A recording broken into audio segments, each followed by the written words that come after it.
Dono ki mung rong perkara, takon diwangsuli, nyilih disili, padang peteng, mlebu metu, mati urip. Ngono. Dadi nek sampean ngongasake ning sampean sugih, aku wong sugih. Aku wong duwe. Ngelingono Mas, di atas langit masih ada langit. Sak sugih-sugih wong isih ana sing luwih sugih, ming sampean urung ditempokke karo wong sing luwih sugih karo sampean. Sak digdaya-digdayane wong isih ana sing luwih digdaya, ming sampean urung ditempokke karo wong sing luwih digdaya tinimbang sampean. Sak pinter-pintere wong isih ana sing luwih pinter. Ngono kuwi hukume alam wis berlaku. Nek kowe arep meksa karo Semar, ora iso, ana anake.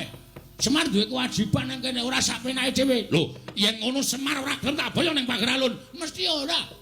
Semar ki ora tau gelem diboyong nang ndi-ndi arep dipameri brana picis, Semar ki ora tau gelem. Semar ki nek wis gelem sugih. Semar nang kayangan kok, ya Pak ya.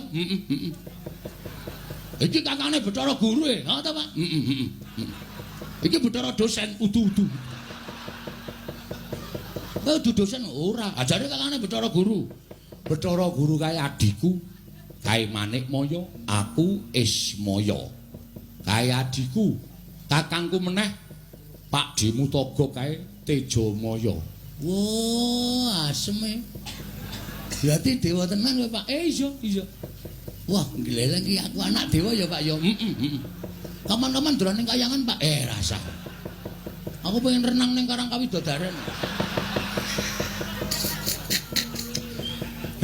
Karang Kawidodaren tok nggo renang banyune bucek.